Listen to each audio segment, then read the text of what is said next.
đời người như bóng qua thề, sắc tàn hương phai. Đời người sao quá mong manh, bao nhiêu niềm hy vọng, bao nhiêu lần tươi cười, bao nhiêu ngày an bình có trong đời. Trông mong người cõi đời tin yêu và chân tình, nhưng con người gian dối không niềm tin. Lá rụng bay theo làn gió cuốn đi xa bên thềm, lung linh và nắng ấm bao phai dưới cầu. Trong xanh làn nước biếc lững lờ trôi, ước vọng tan nhanh bàn tay trắng ngất ngơ đâu còn. Tương lai mong manh mãi ấp yêu hết rồi, sao ta đành hoang phí tháng năm dài. Nhớ người xuân, cuộc đời tôi thắm sắc hồng, với nhiều mộng mơ, một tương lai rất đẹp xinh. Thế rồi ngày qua mộng vàng thất rất trong ta, ước vọng năm xưa chỉ là mong áo mà thôi. Bao nhiêu niềm hy vọng, bao nhiêu lần tươi cười, bao nhiêu ngày an bình có trong đời. Trông mong người cõi đời tin yêu và chân tình, nhưng con người gian dối không niềm tin. Lá rụng bay theo làn gió cuốn đi xa bên thềm, lung linh và nắng ấm bao phai dưới cầu. Trong xanh làn nước biếc lững lờ trôi, ước vọng tan nhanh bàn tay trắng ngất ngơ đâu còn. Tương lai mong vàng mãi ấp yêu hết rồi, sao ta đành hoang phí tháng năm dài.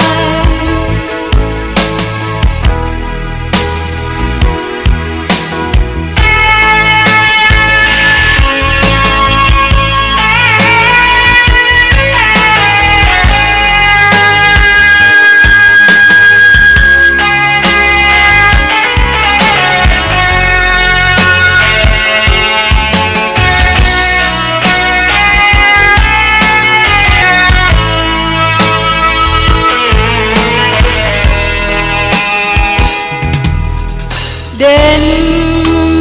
cùng Giêsu, tình yêu chợt đến không ngờ, phước hạnh tràn dâng, tràn ngập lòng rất thỏa mong. Trong tận hồn tôi buồn phiền cay đắng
làm rong nhặt bọc đây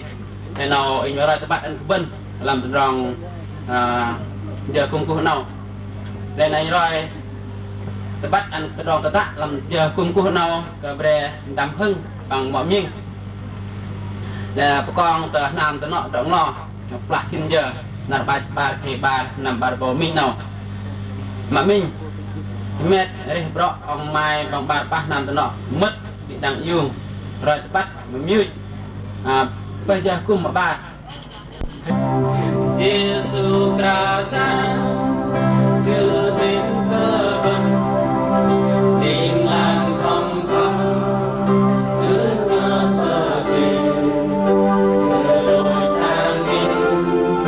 tớ đón vỡ vỡ tớ phải Giêsu sự đôi ngày tình nào với ngày đời về sự gì ra cơ tớ đón đôi tình về người vỡ vỡ ra cơ in nhau vì lối thơ màng ra cơ in nhau vì tôi quan lòng Giêsu yêu biết tớ đón đôi tình giữ lối tang nhìn tớ đón quan tâm nhớ cơ tên nào ra cơ in nhau vì lối thơ màng ra cơ in nhau vì tôi quan lòng tang nhìn tớ đón quan tâm nhà thấy Chúa đời tình cao than thở sự đi đàn ngầm lời kèm đàn ơi ăn những ra con ra người yêu ra về in vàng ra in nhau vì lối thơ màng ra in nhau vì tôi quan lòng Giêsu yêu biết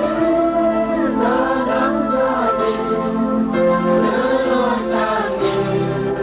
tớ lòng cố gắng đàn ồ dọc bài tự nhiên làm nọ nào một bài cái cung làm nạt nào đông kia nào tốt sẽ về làm cho đông cái anh trong tình yêu về sự bằng bàn và nạp nọ còn đi đâu bằng ngày mà chúc về tài bị cướp tài hành nạp cho nọ siêu vậy cùng cơ đây cho lên cầu hiếu nạp quay ít cũng cho gum luôn đằng ngày về giờ và cơ đông hành chân làm tôn cho đâu nơi của mà và cơ ước bàn là ít tọt đẹp và lợp ngày bút bằng phần kiện cơ ước là ít mình bên như gum lu thari lu tôn cho đâu mà nhiều loại trang cái là nào bằng phải ít gum cầm ngày và cái shit làm tadang unyam ke boleh tahu now ke tom tadang ke dai dengar tadang sih yang tu ít babaan ke di dang dengai jum dal ke tung bằng ke boh na ke an nan ít ke pam chia về rak tadang chot ít di dang yang nyon kana ít làm tom tadang ke bum nyon an ke nyon dang ai tu ke lu tu tam dang rong tu ke je tu juga ke dai leup ngai ke ang ít pam chia tadang chot ít mà tao khăn trang ít với ta về lăng làm tôm tao nó dọa nằm còn tôm ít lại dạng đến chú để tại thị chế là nắp nâu bên chợ chụp tài về mòn và con nắp nâu này để rồi tôi tròn mà sư con nắp nâu lên là tôi tròn mà cứ vợ mà sư cùng đôi nằm vậy nằm mà sư cùng tóc nằm bị chiên nằm tụi nọ nằm bên bên qua tề ba ba nam tụi nọ sư cùng lọc đòn ăn vay nào làm tết đa cùng sức ăn mà sư cùng để hạ bên hạ kết hôn mà sư cùng để phẩm bình đẳng xã cùng ăn làm tham ba nam cung cùng ăn chất có tròn chất bò tề nằm bên bên qua tề bên rai làm nắp nâu cả đốm nắp này bên cả đi tăng lúa vân Hãy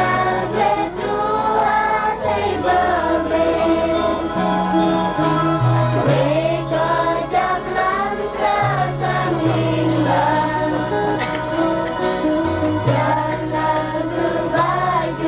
cho kênh Ghiền Mì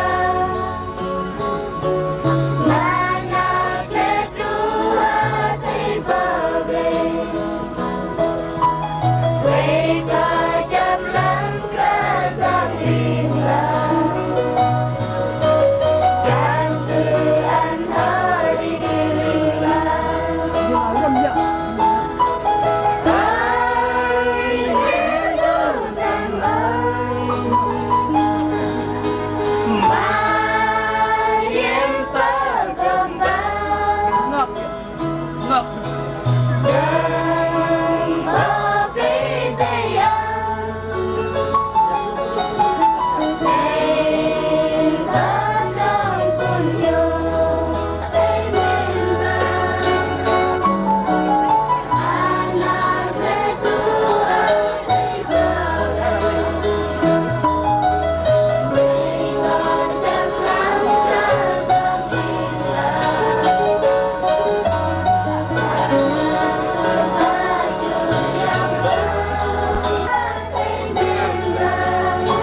sang đó vẫn thấy mềm mềm màng hai cả giang mềm màng tình ca giang anh đêm sự mềm ta đi cần anh về sự phong lần mềm trong ta ta thoáng ta tin con chim con tơ vần để ở linh ta thoáng con mềm xin ta vàng mềm nghe có hơi thương vẫn con lưng rơ con mẹ phẩm rơi cho nên vẫn mềm lắm mơ ta đeo có bộ cây đêm tình ca giang anh đêm sự mềm ba đi chân anh về sự băng răng mềm trong bao tơ thoáng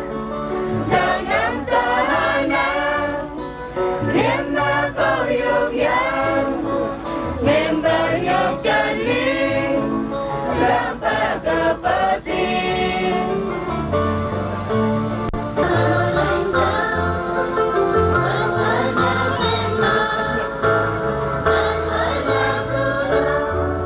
Hãy subscribe cho kênh Ghiền Mì Gõ để không bỏ lỡ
làm cùng tay mà từ ba thu này lại là thấy mềm cỡ cần sư tí coi sư Christ mềm cỡ phân ngày lui cỡ sư nằm ăn ở phòng sư tí lôi tàng vân vạ cỡ phân rồi có đôn từ tròn dòi nào bây giờ phân ăn cỡ bọt để về lành do cỡ phân lui cỡ nở siêu thọ lúc cỡ phân giặc bà thèm mua cho cầu phân ở làm đan đang vạ khan hỏi lúc từ tròn Greek với giặc từ tròn có siêu phân thân nó vạ cỡ phân chiên ngải lưng bắt cỡ về đại hàng sư phân thay ngày đó căn mặc bên cỡ clò sư là sư rút cái bên ao có lưng liên lang và các clò sẽ lập đòn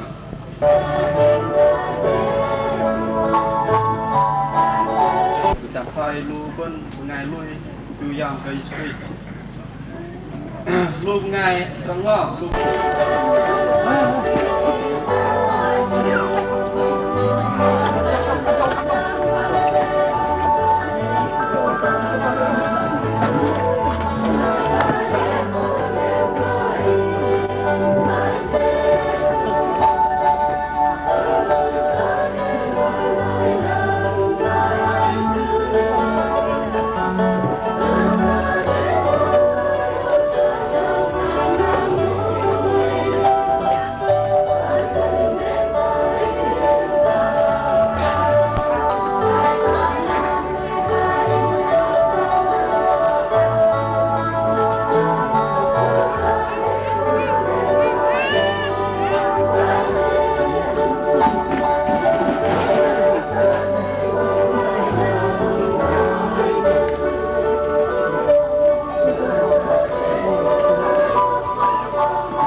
bên trong bờ ngồi mất đây làm mình ui đông ban xa đi lắm cho ngâm in nắng đêm ba mẹ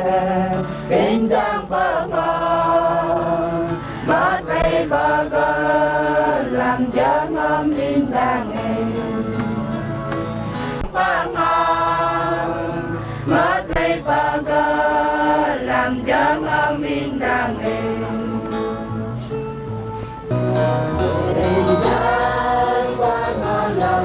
làm cho ngâm in bờ trắng ta bên cạnh làm cho ngâm in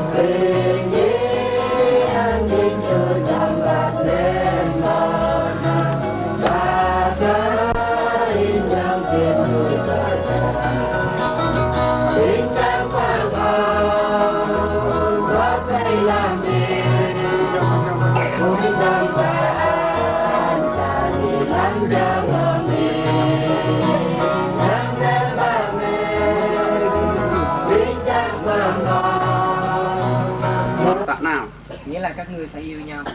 nó can yếm thầy biếm bà Như ta đã yêu các ngươi thể nào cũng thấy biếm yếm thầy thì các ngươi cũng hãy yêu nhau thể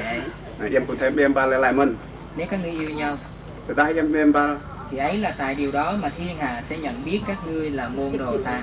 nó là lô con bằng ai làm tay đạt nó bắt được yếm nhìn bằng ai mà đôi hình Xin kính mời Hội Thánh ngồi. mình về đang Vợ chồng thì chúng ta phải yêu nhau. làm nước bọc đẹp thơ thật là vui om qua căn thể biếm bà Và lời Chúa dạy nếu là người theo Chúa Giêsu thì chúng ta phải yêu nhau. nước cái giang cũng thơ bằng ai vừa mà lui từ cái giang kia cái giang cũng thể biếm bà Vậy tôi xin hỏi và xin quý vị trả lời bằng cách đưa tay lên. nói là pin jet hoặc là yếm tơ thầm nó yếm ti Những người chồng nào nghĩ rằng mình yêu vợ thì xin đưa tay lên. bằng ai lúc bằng ai tao căn như chưa căn về là đêm phở nhưng căn về là đêm phở như thế việc sẽ mất làm tình luôn mình liền Tự nhiên chúng ta yêu hay là chúng ta phải đi kiếm tình yêu? nó bên mạng bên mềm nó đấy từ ta bên nó chặt trong mềm này Và tình yêu tự nó có như vậy rồi, hay là chúng ta có thể phát triển nó lên, chúng ta có thể làm cho nó càng ngày càng thêm. mệt mình bên nó phơm mình riêng đừng vặn xìa đấy đừng vặn Nếu mà tự nhiên có, người ta mà đây cái đi xìa tôi chỉ ngồi chờ. ở đây anh vô đây Nếu không thể nào phát triển được nữa người ta ước qua mình thì mình đừng thì tôi không cần phải làm gì. ở đây những căn vào kia về Nhưng mà lời Chúa dạy chúng ta rằng là các ngươi phải yêu nhau. mà lên nước bóng đây sẽ pha sẽ cần đội yên thể mềm vào Nếu mà chúng ta không yêu thì chúng ta không còn là con cái Chúa nữa. người ta bên ước mềm nó tao bên ước trọ bên riêng còn bóng đây này Cho nên chúng ta hiểu rằng chúng ta có thể tìm kiếm tình yêu ở nó bên cơ gọi chỉ chặt từ rong mềm và có thể phát triển tình yêu đó lên. bên cơ phải riêng khi mình xìa ra lần hoặc Và cái cách đó là chúng ta hãy làm giống như Chúa Giêsu vậy. ở nó bên nó pom thấy à hoặc bên pom rót thay cái dạng Giêsu Và cái phần Kinh Thánh dạy chúng ta cái tình yêu của Chúa để chúng ta có thể theo đó mà học theo cái tình yêu đó nằm ở trong sách Roma. ở nó làm nó bọc đi sự thao của bên pom thấy hoặc bên hop bên ram bên rót kia từ rong mềm nó để chích làm sao ar bọc đi ar rom Tôi xin đọc phần Kinh Thánh này để chia sẻ với ông bà anh chị em đề tài là hãy yêu như Chúa đã yêu. ở nó cao bên pom lần thầy à sao mà được bắt tôi mà cao bên pom lần thầy à là mưa trọ cái nar bọc đi bạc cá là đây Giêsu lôi tang bên ngày giỏi mà đây ta còn ngày bên bắt cứ pom bên ước đây pom gia chia ra mà đây để bạc thác lôi sư bên vui bên ngày tập bạc và lôi tang vào bên là plah bên về pom gia là mình nuôi suy tích lôi tang bên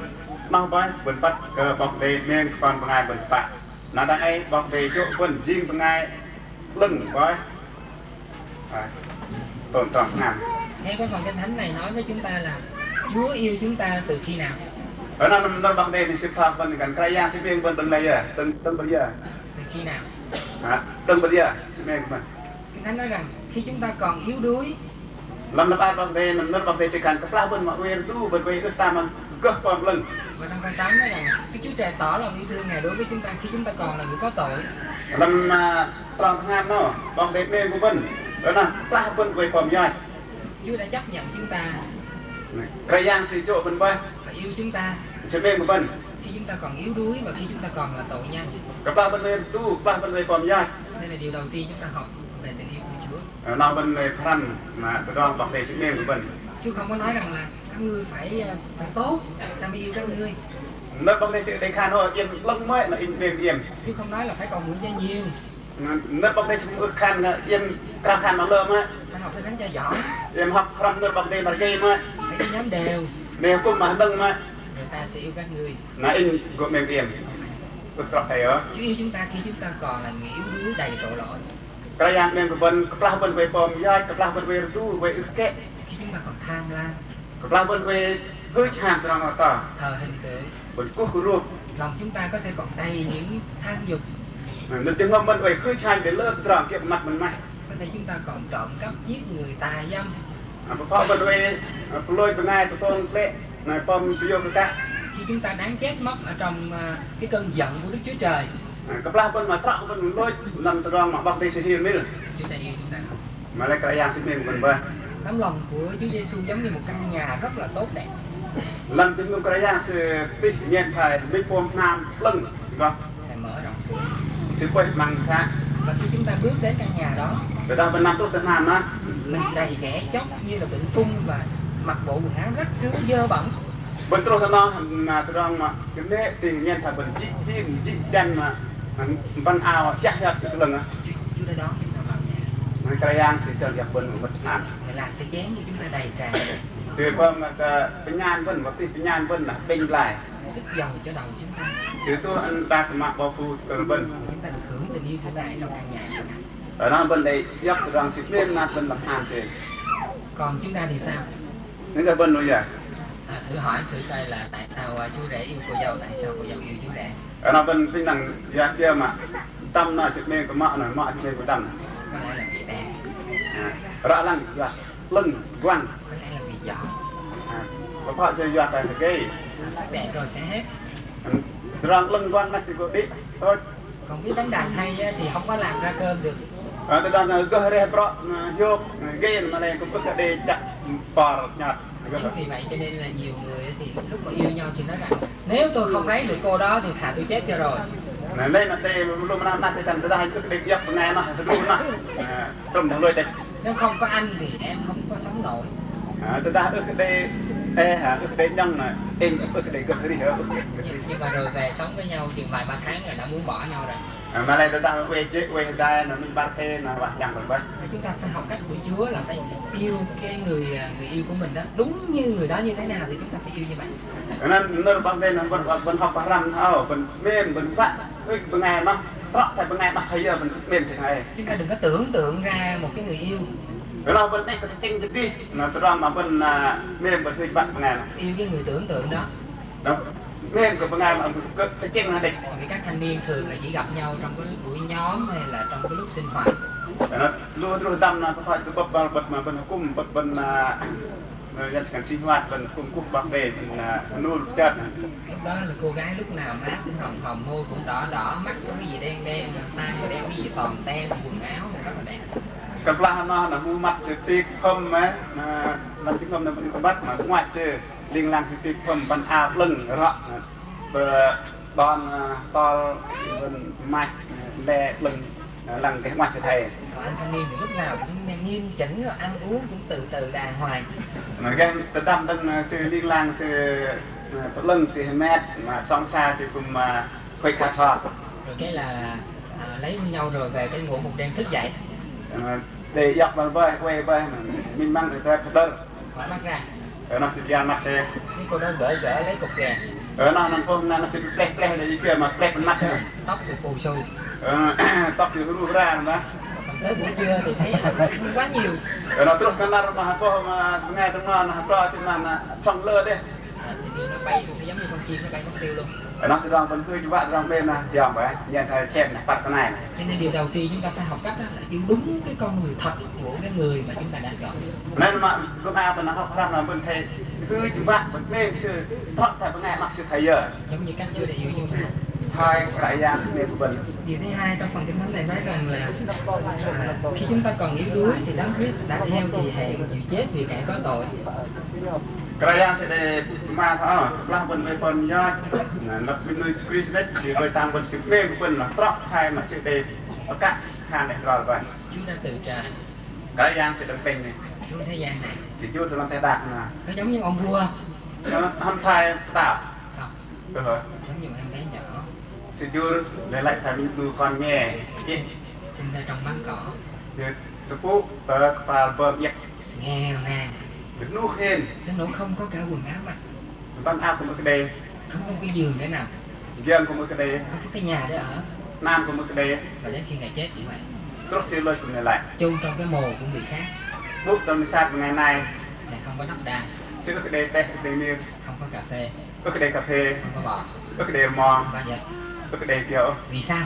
do kìa Vì yêu chúng ta. do sự mềm của mình Chúa bỏ hết tất cả những gì Chúa có sẽ để đi tôi đoan thêm mà sẽ đề nữa và đến trên thế gian này vì yêu chúng ta. rồi nó sẽ chun tay đạt này do sự mềm của mình Và cho nên rất là nghèo sự chim của ngài từ lúc và để cho người nào cũng có thể đến với Chúa và nhận tình yêu của Ngài. và cái riêng lúc đi đang của ngài cũng nằm dốc từ đoàn mà sự mềm này Từ một người tội lỗi hèn mọn nhất lúc ngày mà răm một lúc mà ngày rách đấy cho tới một ông vua có quyền lực lớn nhất trên trần gian này. rồi từ bọc tao mà cứ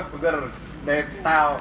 pran tang lóc làm cái đạn Đều có thể đến với Chúa và nhận tình yêu của Ngài. gần năm tôi cả giang sớm nhập đoàn sự mềm này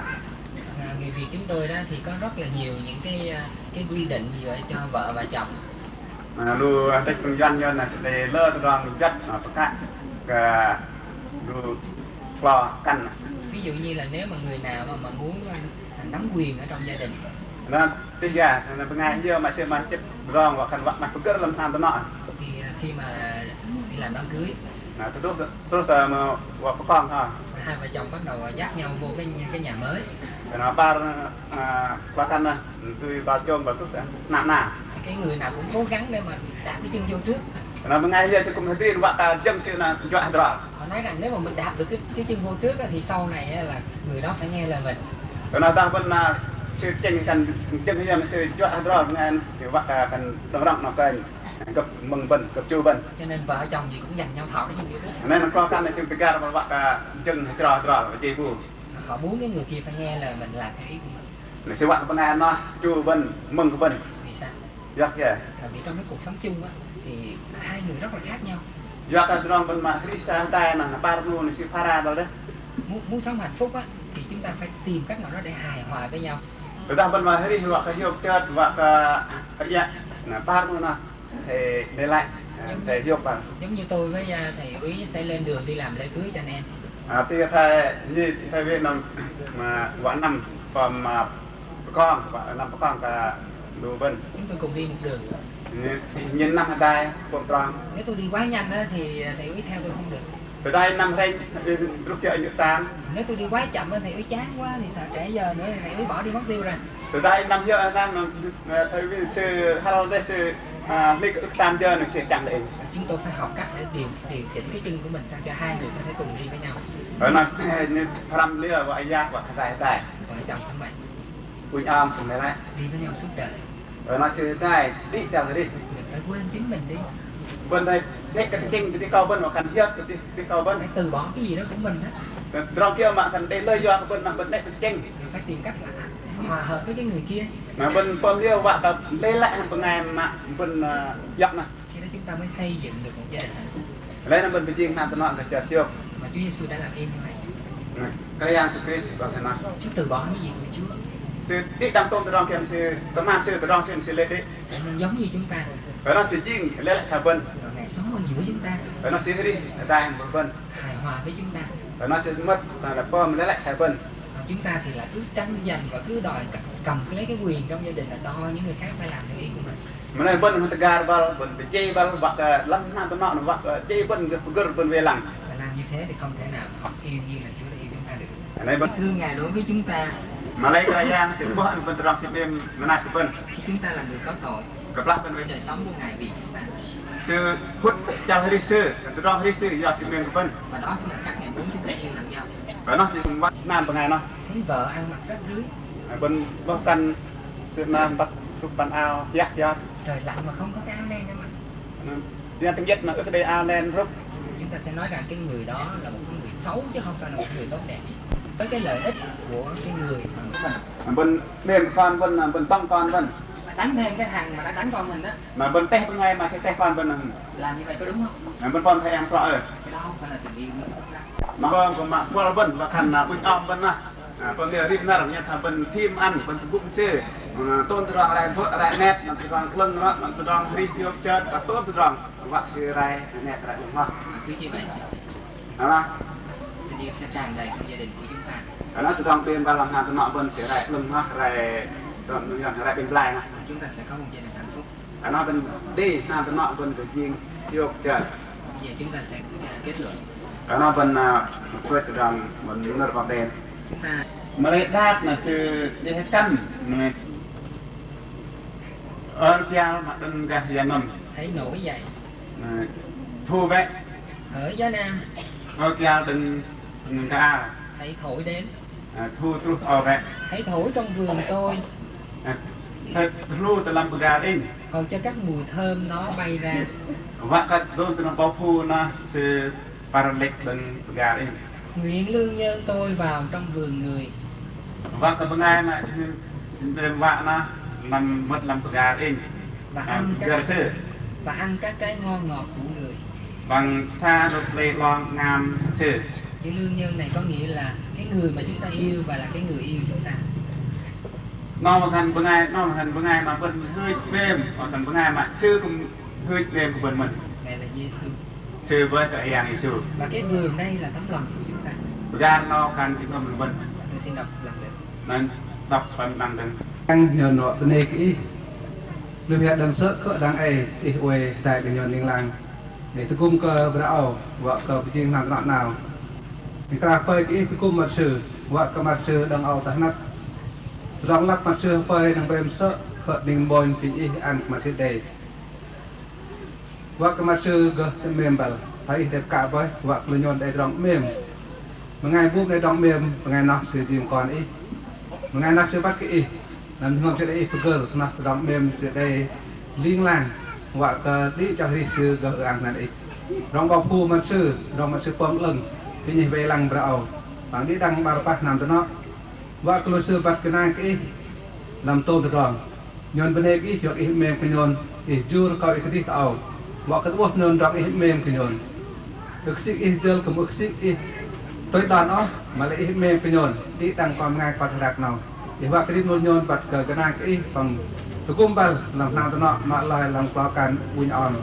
เราจริงหักนอนาหนักหน่องพี่อันมาซื้อเวริชโยจนาพดายวังมาซื้อตัวเมมบัลไทยเด็กขันวักอีกมาออกกระดำนำตัวได้ที่ดังตรองจังมาซื้อก็จริง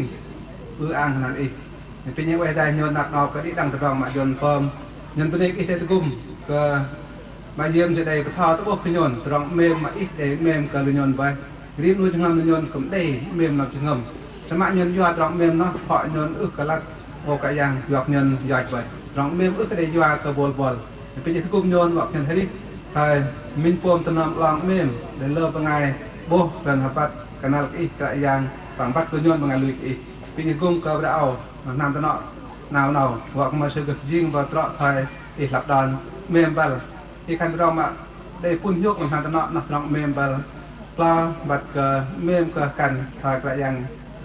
Giêsu ý mềm cơ nụ cười ngày lùi ngày đã can thấy bắt mềm cơ vào ngày trong lo bắt chui dòng làm tôm từ rong và lục lui nhôn chui dòng cái ô cả giang bọc đầy nhận trả đi đằng chưa nào nhận cái này cái cứ ăn hàng ít nạp nào hàng nạp cả giang Giêsu Christ Amen. Hãy subscribe cho kênh Ghiền Mì Gõ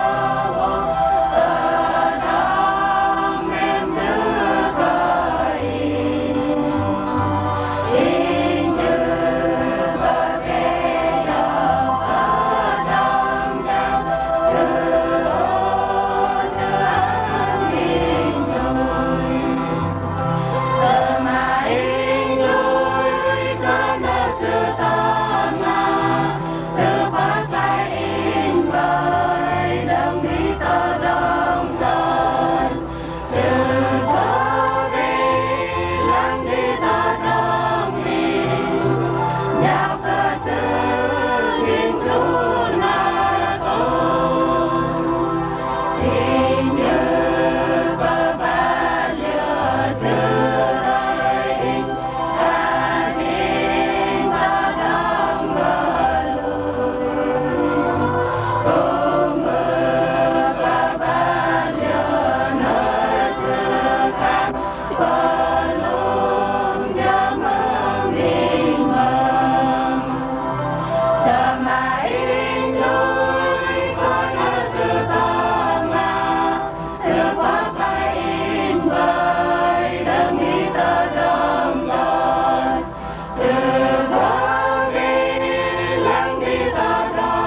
bên dưới nô ngày vợ thành bạn trong nọ là hành lập đoàn cả sau hưng nội cái nào vừa lập đoàn làm sự gì trong việc của tên mình pin mình nô ngày cái trong vợ thành đoàn chuột và mẹ bạn cái đã căn vừa ăn thì lập đoàn cả sau nhưng nô về cái nào thì lập đoàn vừa lập đoàn trong chuột quốc tế sẽ để của ăn cả nô con là lúc ai sợ cùng đề mình quốc tế sẽ bị chiên các bạn một ngày bọc đam vậy dan lần cho nó rồi in thà là của xích cả marse và lăng cả lúc bên lần nữa quốc tế pama mình một ngày cái trong nó lăng là Petrus mà muốn trả tiền trong Phật lúc ngày trong nó sư cùng lại thay đổi dan này quốc tế này cả mấy em nào lần rồi mà quốc tế pama sợ bọc đam sựประกาศอันการตรองเบียมนาเตปาถอยแล้วคนเป็นว่าลูกงานมาได้ตำรางอันคนลำตรองเบียมเฮลำย้อนเอาประมาณเรื่องความมีวุฒิลำหาเอเวโซจากตามตรองเป็นยี่เป่งประมาณเป็นลูกงานตรองหอเป็นอะไรมันท่านั้นนะลูกงานตรองหอเทปเบียมกับการซื้อถอยแล้วก็นอสปะท่านั้นนะก็ซื้อบัตรเบียมก็ซื้อกตินาลูกงานตรองกันคนอะไรคนเทบัตรเบียมมันนัดทำจุยอมกับกลอซื้อลำโต้มตรองdan ni quốc tế ni ke em dan cho nó lại ke wa ke tubuh an ke minno pengai tro kandeng lem har wa khan Petrus mak moin chal ping trong tro ya sarasa sukum thao men sơ chiu yom ke klo sơ bok Abraham pang anan sơ bok Abraham nó yong tang na sơ ndak lo yem pom plung tha nó thao lệ yếm hoài cái ly cái đề dụ cái yếm bằng cái này ô bằng đội yếm cùng đang lệ còn số dạy mình nên là bên này quốc tế này cái bên nó bằng ngày kan thay lại cái giàu sợ sự cùng tế của anh làm tròn chót cùng thành miền mình làm chịu giòn đọc qua mình vô từng là Petrus mà môi chào tiền tròn quan sẽ khăn thân nào đã đội yếm qua cái đề bắt cái đội yếm bằng ngày lưng kalau cái yếm bom sọc mà lưng ô kalau cái yếm bọt yếmบอดปลอกเห็นไหมบางปักน้ำบางรูปกับเย็นดัชลูกบนว่ากระเดบัดก็ลูกบนเป็นไงลึงบนมีงแมดจะเงิมดอนบนเด็กตึงจะเงิมดอนบนลึงดิมก็กัดทำเดนอกปุ่มต่างก็บนปกว้างก็บนต่างกลุ่มตะมามนอมันถ้านอซื้อห้อยก็ยองรับโอปกว้างข้าอบอกเตสลับดอนdan ini bokte ini kai pemama trok lemur bokte pemama lah terong kuat ke terong bokte an buat kal ke pom sok bak leng pang pom kian pang bukan kat kian oh dan ming met jengum buat mak leng halek ke pun atem bah pemin no ngai sedekan pun bokte dan ini bokte ini ke Maryam nah lem jot no terong kan apin hưng bok cep dan anh pin mình buat teng dan ai thay lại cái hoa dọc thay lại cái sầu miếng nào và makan mà đang ở gần bị cái đi mua đồ ăn gạ gần đi đi tròn chỉ lọ to trap vô yang bơm Allah ta penam đứng đặt tròn thì họ vì baka bạn nắp đuôi nhọn của mình nuôi sầu thì bơm cái này yang baka cả là vấn đề quốc tế đây pin mình nuôi bằng ngày tròn từng ở sầu miếng đây hoa dọc thay lại cái sầu hưng nó còn loại ít hoặc cả hay là nơi mà cả ít và nắp đủ ngày thọ bạn đang đủ ngày bé bạn đang ấy thay là so hưng nó chiên mình đủ ngày về lớp về do về tầm về lần mà đang ở kênh begin đi một nộ nạ cả cả thì để tròn chịu có lọ tỏ trap vô yang bằng từ lúc đã tròn Allah đã phần nam để họ về mình nuôi sự đỡ vậy là bên này quốc tế này cả giờ tang ai ban no mai mình no bengai terkan ko wa peka we mình no bengai terong no di dalam jalan ni nah mình no bengai terong no wa ka peka wa pekan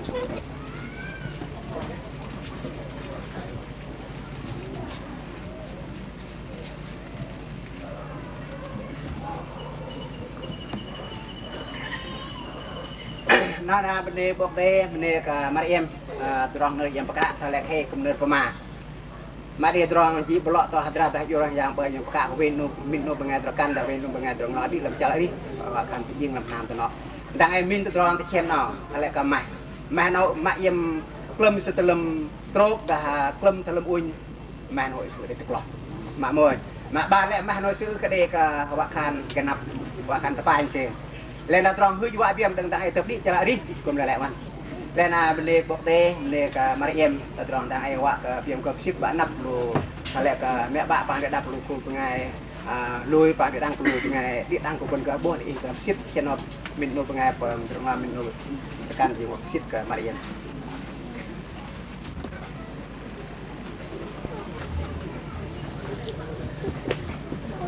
ke kian mau sip am ke min kan in do nan giang bạn giang con tăng giang ngon lưng amen.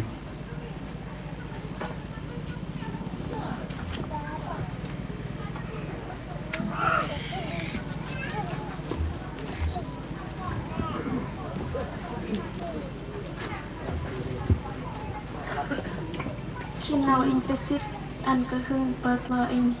nan giang bạn giang con tăng giang ngon lưng amen.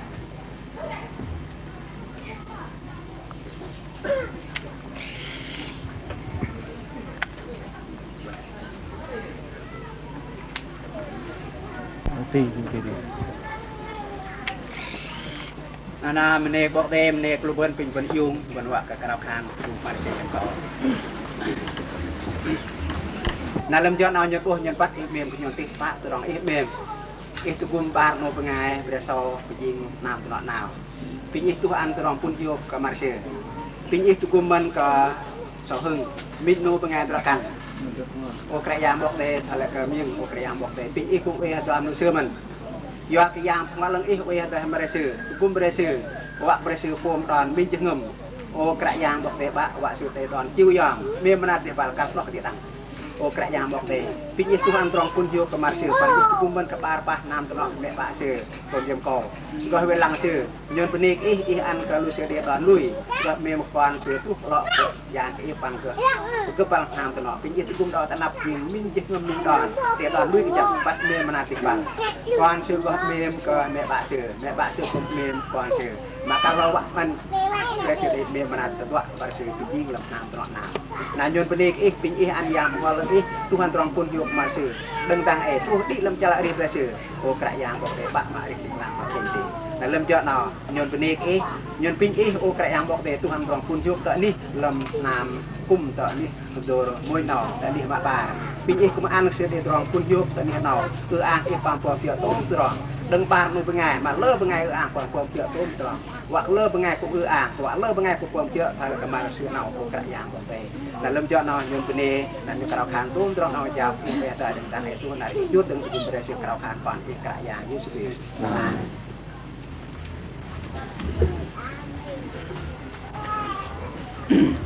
nà nè quốc tế nè cả lô văn là đừng nào để xưa bị riêng làm nam trọn nào nah trong lo nó hoặc là nah trong tan nó hoặc là miền nề quốc tế nề công luận Hãy subscribe cho kênh Ghiền Mì Gõ để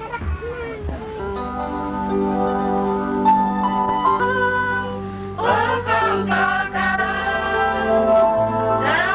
lỡ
benar bekat.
Mariam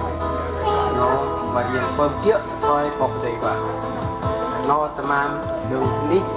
mà dormot đội hai phần đây cái Mariam jawab Mariam kia nó bọc đầy kalau tak ăn Mariam nó beli Mariam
các nó cùng phân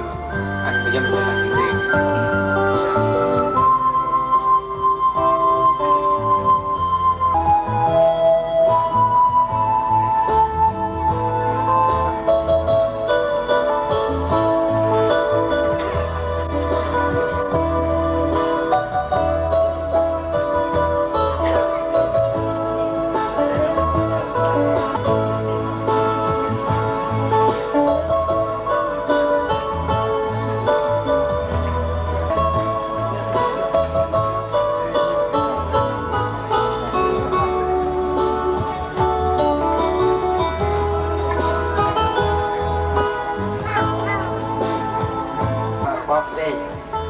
nerkepma itu mengenai angin berkembang lagi.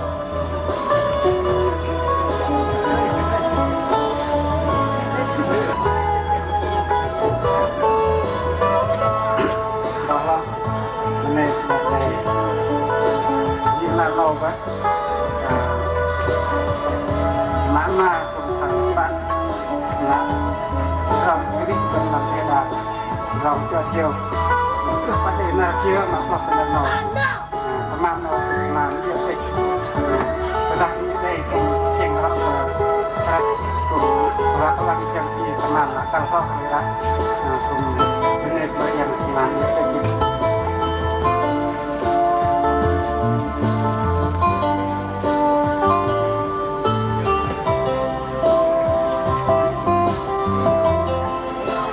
đó là vấn đề phòng tây làm vấn đề Mariam để chụp được các bọc đây các bạn là các bạn bao làm được gì thời gian kéo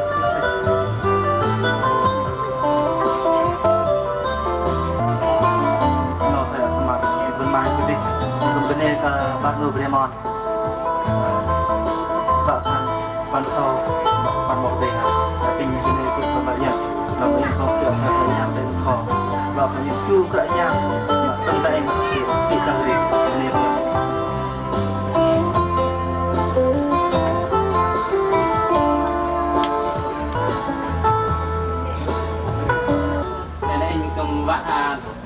sư mình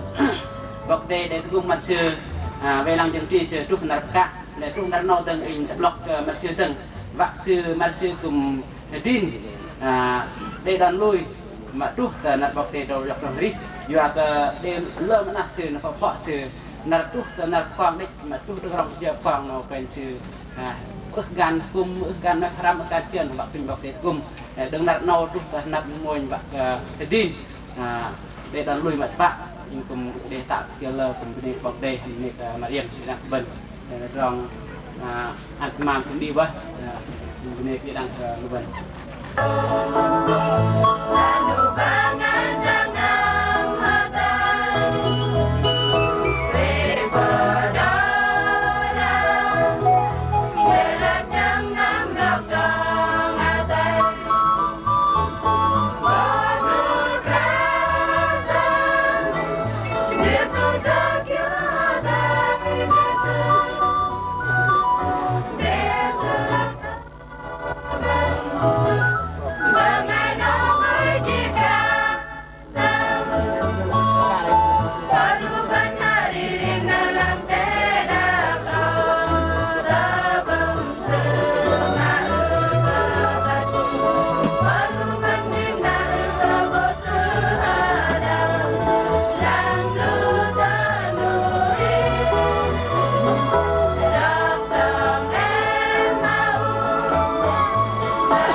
cúc bọc đề cái hàng bên cúc bọc thầy kho có lâm rong cái hàng bên cúc luôn ngày về lăng bên cúc ngày về chờ bên cúc đi đằng đằng chết đằng tay nát nô bên cung đây năm ngày chợt tay hầm về sau vợ riêng nào nào lên năm đâu á anh cùng quạ cái lệ làm tôm từ rong nợ mà nó cũng đi đang làm nợ cái yang em tập buồn hay cũng làm nọc tôm tịch bớt từ rong hiu cũng làm nó từ rong cái chấp cũng làm nó từ rong lại cũng làm nó em tập buồn từ rong nợ cái yang bọc tề mà nhột cũng làm đòn như thế nào mà nâu là anh cũng đây hoặc thêm anh bằng ngày ngoài anh mà thêm ăn chơi hoặc còn bằng ngày còn mọi chuyện đây bằng ngày clip cũng đây có tập lý có chừng ngầm tập lý có làm có carbon là nâu là anh nhớ đây mà có thêm cả chất này là operation mà em nâu trong chạm mình om nó cùng chất ở cái bắt tăng nhiều quá lên là đi đằng mức khăn là chạm om thả nâu lên là cùng đi đằng còn một ngày cùng lắp đòn cái dạng bảo tay cùng đòn đấy là trong mà hắn năm em cũng trong chạm mình om vào chạm vào căn vào lên là mà phơm từng đầu tay hắn nắp mà làm liên lang cấp lốc trong mềm mà em liên lang cấp lốc trong ngày buổi mà em ước sĩ có thay vào áo ấy nào vẫn về ngày cái em ăn tay mất gồm áo cho vào nhét hai ngày hút nhiều ước thằng nó còn ngày sẽ ra lên là càng này khác vẫn càng là mềm vào càng là buổi vào càng là là tao lăng vào nó là mình tròn thiếu lồng đấy tròn phải tròn đấy này nó đây là đó tại nắp nên coi còn ngày phần nó hiếu nó cái dạ họ chưa nên coi riêng nó đến ao cho căn để chót phải cổ riêng nó thi thôi vào nó ở black vào nó để cứ cạn lệ lên này còn ngày sẽ đây mất phải đi nó mà này phần tự cướp cả khăn ngày tập rốc khăn ngày có mà khăn lưu im nó có mà lưu nặng lại có mà tập rốc khăn em rốc khăn mẹ em rốc ba em nặng lại lên là liên lạc tập rốc nó có phần năng phần thiên phôi phần chập thò và trong trò giang hoàng trà làm mẹ làm cò cả phần mẹ làm một năm nọ phần nó là cũng đây mà bạn đây này trong các phần thiên liên nó cũng nằm mà là hiu để thằng nó là phần chân là cái anh trong phần đi xa phần còn ngày phần cũng rip còn ngày để thằng này ngơ lên là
Nante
làm cốp nê cờ bọc thò làm cốp nê cờ ít đăng ngày mà nằm ngồi đài chợt nhìn nãy đó còn như dọc vào nói nê cờ bọc tê làm cốp nê cờ ngày mà chìm gọ tọ tì các lệch cờ nằm nọ nhìn nãy đó nói cốp nê cờ bọc tê nãy đó tinh vợ cờ vân cũng ra khăn tinh bọc tê gồm từng nằm nọ bát phah nhì còn lấp nhì và cả block đường thò drop mà bọc tê thò drop mềm bức lìa tôi và vân cả khăn cùng mặt sờ và mặt sờ để kia drop mà đừng cho mấy con nó mà trúc bị trong hay sờ và cả block drop mềm bọc tê thò cùng cả vân này cả bọc tê bị đằng cả vân nói block vân drop nó vân ngồi tại nhì nó chênh bằng cùng ngày ngon và cả như nó những màn xa ở cái đây và cả vân cùng tin ngồi mà đừng tỏi xét vân cùng ngồi dài cái chợt đừng tạo mà lúc sợ cờ để nó nề cả bọc đề thì tôi mà cả đốm nó nề bọc thò bự đi để cái ít đằng vân nằm ta anh đi nằm ta nọ nhon để dọc chợtยิงทำตลอดหนาววันนี้เด้ก็ที่ดังไปจิบเลยได้เด็กจุ่มเราเพิ่นนำไปนี่เอาพุทธรองยางเละรองมาตะนักงามนำที่เราเยอะนี่เนาะเราปิ้งที่ดังเพิ่นว่าก็เพิ่นได้นำเยอะก็ได้เราอยู่ประมาณก็ลำก่อนกันที่Hele ke mana siapa marah, malay ceng nangkam di baru jauh enam kenal ba, na pemaham ni baru put waktu malay, ceng lay tu, na baru jauh enam na pemah ya baru put, pinjau pep, pinjau nat kopi yang put, na orang pemah ke terang mak, masih dapat bal juat, dengan masih dah, si saya kat syok, kan miệng bạ phom juat phom bol hadol bạ khát tơm hadol cái thế này là lăng vân vậy mình nhớ ba rừng rồi mà sư tập phô bal đó mà sư to mah dah nah rồi mà sư galang bal rồi mà manusia rồi phô bal mà sư cái mà sư là rồi giang mà sư là cùng lăng bal cũng đuôi vậy làm ba nó sang phun cùng tempat bapak bapak, dalam bangun Mesir, nano, ini bermak, benar benar cakkan, cakkan, nana lawan cakkan, ni the blok ceng kahkan, keplah benwe teh, blok akan blok, ni boh, hai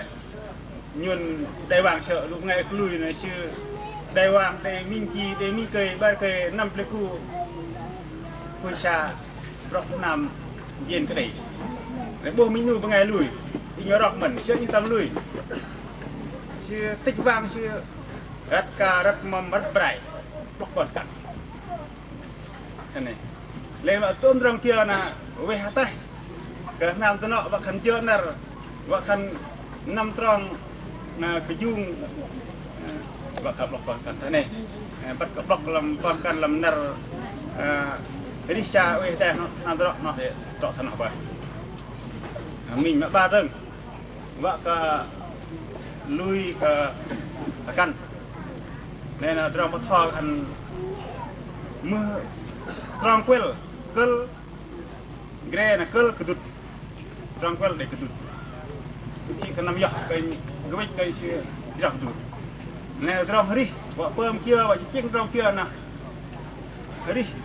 mà bơm club chinh bơm club mà căn chịu bò na căn chịu thả lùi căn ấm nóc cùng cái nào căn mà cái này nó đang mà lực làm hàn tân nọ hoàn cảnh nhồn và căn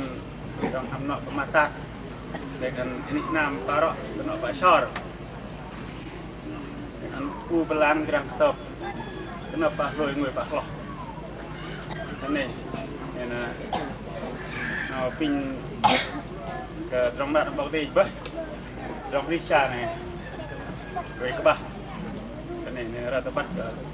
chị thân cha oanh om nào thân nam nọ như bật rong nam nọ như gay nam nọ như thị mặt cái này ra bắt cái này rong ya đã chạm liều lăng dịa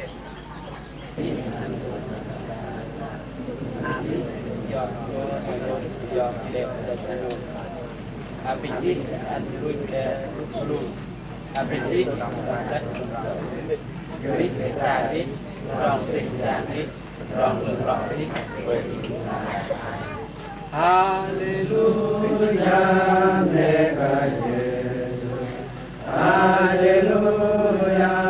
amen Haleluya mega Yesus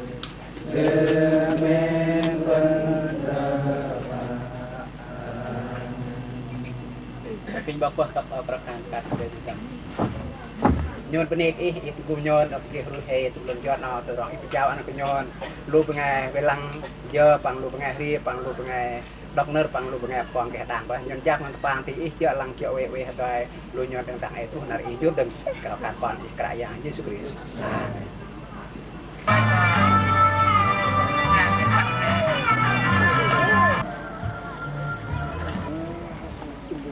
Bak dia ni. Dia kau dia. Bak ah. Dia ni. Bak nyentam nak dak.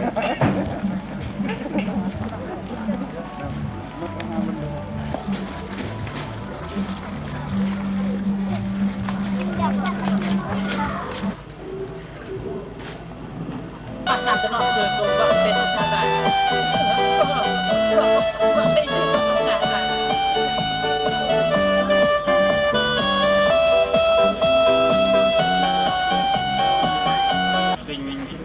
Yêu quân đi đăng vân nào rút trong bọc và để trong kia trong bậc cảnh để đưa con đi ra nào giờ nó như vậy bạn để thêm còn ngày nhồi ăn cái đó đi còn ngày nhồi cho dòng cầu kêu đặt nấu để phát lưu về trung tâm chừng làm cho nó nấu nhồi cũngจะtiêu việc cắn ít để công sư công việc chẳng chỉ lưng lúc đặt cả nó cái nào cũng nhồi giờ nó mà đo xong sao thì mà chỉ nhồi nó lóc lóc tiếng làng đã lòi bạc pin lưu trung tâm nó bạc bầm kia là tròn gắt cả là chút là rồi yang đó đi nằm nhồi nó chào ít giờ nó đo xong sao cho mà nó bên này cái lăng trên thì đang nhồi nó trong bọc nó nằm cái khăn chào nó có tôm ít chẳng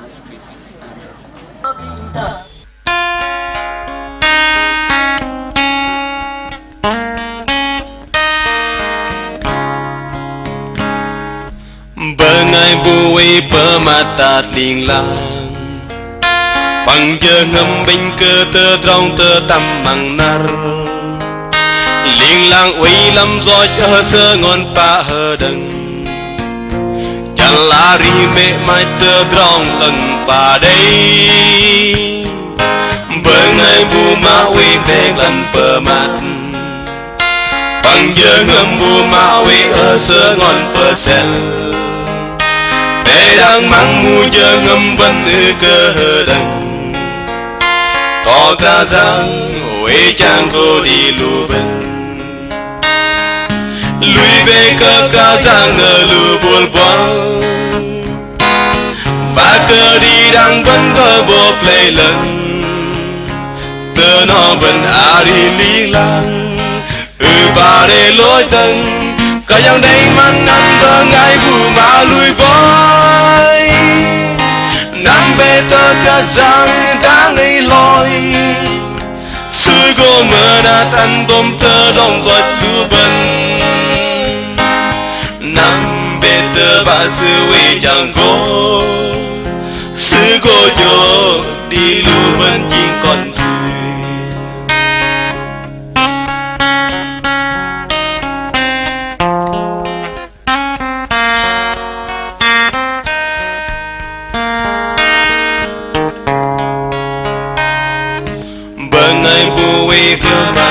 tiền lang bằng giờ ngâm bình cơ tơ trong tơ tâm bằng nar liên lang quỷ lâm gió cơ sơ ngon pa hơ đần chả la ri mê mai tơ trong lưng pa đây bờ ngày bu ma quỷ kê lần bờ mặt bằng giờ ngâm bu ma quỷ ở sơ ngon bờ sen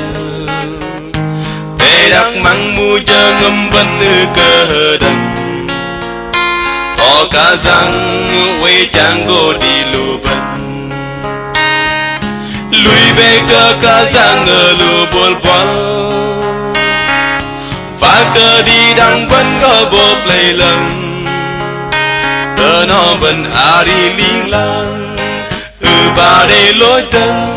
có yang đây man ăn bơ ngay bu mà lùi bơi năm bê tơ cả răng đã ngay lòi sư cô mơ na tan đom tơ đông giọt lũ bần nam bê tơ ba sư quay chẳng cô sư cô cho đi lũ bần chính con sư lùi bê cơ ca giang đã nghi lòi sư cô mơ na tan đom tơ đông giọt lũ bần nam bê tơ ba sư quay chẳng cô sư cô cho đi lưu bên chính con sư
tất cả cảnh gió tất cả hy vọng còn dưới Chúa sống cha đã từ sống tôi sống cha đã từ mãi rồi sống cha là niềm hy vọng trong Chúa ơi cha trong Chúa ơi cha trong Chúa ơi Chúa chỉ trong